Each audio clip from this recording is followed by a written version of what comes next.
Hi, how you doing today? So today we're working on a Samsung dishwasher. I've had to work on this a few times over the years, so I know a little bit about them, more than I wish I did. But what I'm experiencing now is new. So right now, I'm not getting any power. Now, the last time we ran this, it was perfectly fine, no issues whatsoever, and then all of a sudden it's just completely dead. The other times, you can get it to go into a code mode and it'll tell you what's wrong. In those applications, well, then you can look it up on the Samsung website and it'll tell you what that is. This is a completely different issue, so I had to do much different research on it. This is, if we can get a good picture of it, this is the Samsung model that I have. If it works out, if not, we'll get another shot of it. So what I need to do right now, first thing, is to verify that I actually do have power. Because it's as if I don't have power. I know that I do, but I'll go through the testing and show you what we've got to do. So let me get some of this panel off and then we'll come right back. Okay, so there's just a couple screws down here that holds this panel on. They're actually a star bit or a Torx bit, and these just come right out. And I actually do have a bit for my drill. We may need that later. But just, there's two screws, and that exposes this. I'm gonna grab a little tape here just so that everybody can see and get this flap out of our way.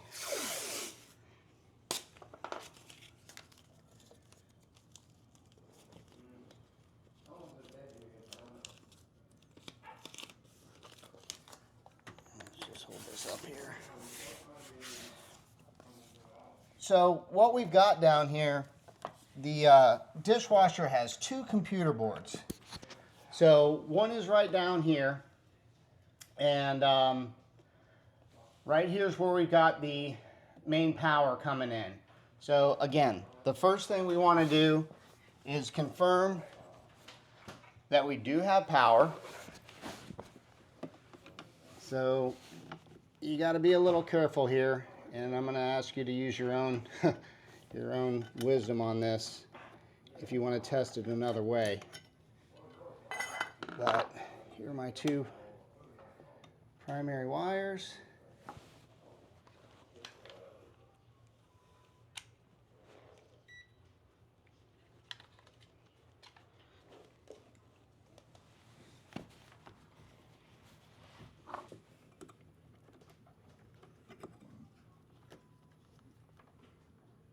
And all I'm doing is putting them right inside of those covers. And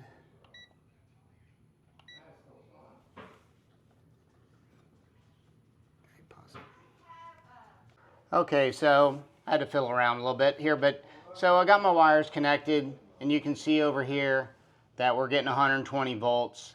So it's definitely getting power. So there's something internal that's stopping it. So like I said, there's a brain here, computer board, and we're gonna get in here, take this thing off, and I'll show you what this is. Super easy to change, and we'll go through some of the parts and stuff at the end. But let me get this cover off here. Again, just two Phillips screws.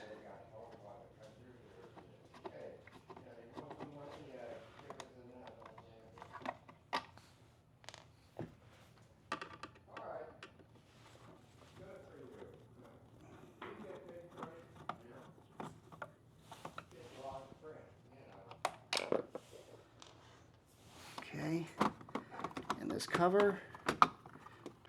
Okay, so those two screws are out, and you just got to take this cover off, which there is tabs, tops and bottoms, another one on this side, and you pop it off. So then you're left with your panel, and this actually will lift out of here as well, but these are all plugged in. We're just gonna leave it right there. So all of this is pretty straightforward. I will go through, we're gonna unplug everything. Like I say, you know, the power, We've shut everything back off at the breaker just in case, since we did know that we had power here. So we can put all that back in place, and we'll button all that up in a minute. But yeah, so this is just start at one corner and just simply start pulling these out. You'll find that it's all straightforward. There's nothing that's kind of hard to get them messed up. And just go through and pull all these.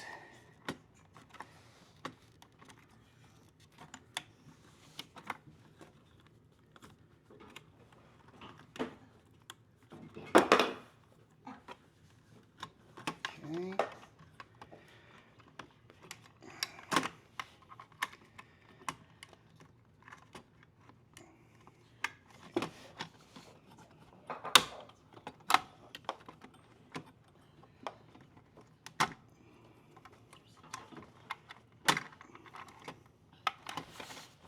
And oh, one more.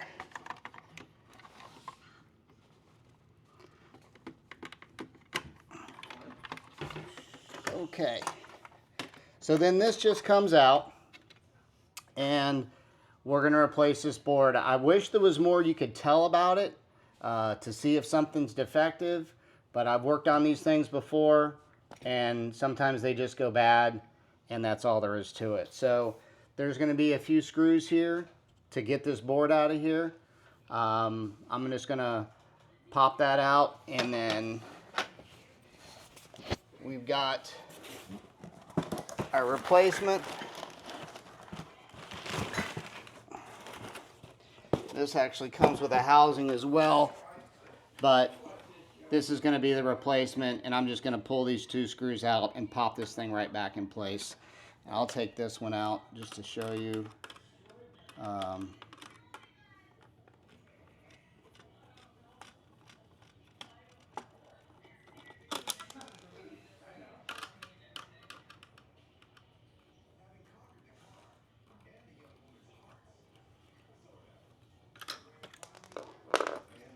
And there's a couple little tabs there. And then this thing just comes out, and I'm just going to replace it right back in there. And let me just have a minute to do that, and we'll come right back. Okay, so I got the new board back in. Again, just two screws, it pops back in. And we're just going to put it back in place so that we can get all these other wires connected. And we just kind of start the whole process over again. Just plugging all these back in. They really only go on one way.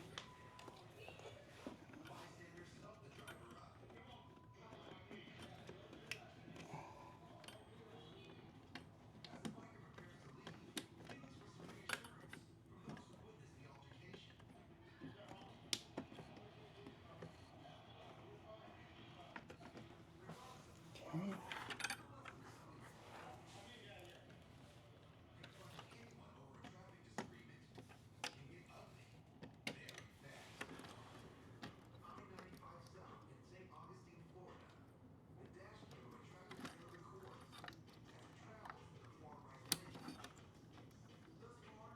It's a little finicky getting your fingers in there. Just keep working on around. And they're all back in. Okay. Now before I put the cover on, oh, one more little one up here. We're going to go ahead and I already put the cover back on where we were testing our fuse, testing our power, just so that everything was kind of safe. But I'm going to go hit the breaker now, and I want to test it and see if we're getting power at this thing. And let me go hit the breaker. We'll be right back.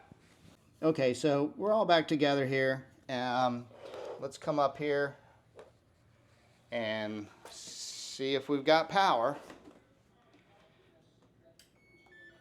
And we do. So we'll run through a test cycle, but you'll see that pretty much was the deal, was our problem. So I ordered this off eBay. This is a used replacement part.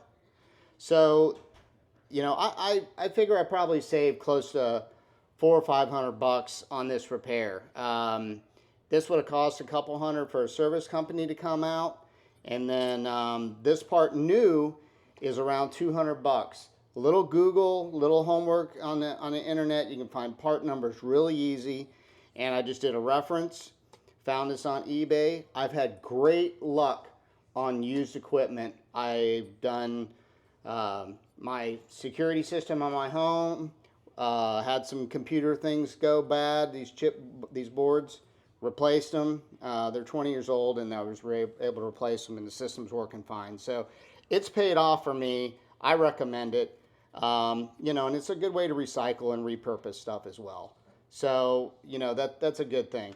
But eBay, I don't want to give you the site because I don't know if they always carry the part. But this was about 80 bucks, and knew this was over 100. It had been 220, 225 for this, couple 300 bucks for repair. So, you know, this could really save you some money. It did me, and I highly recommend it.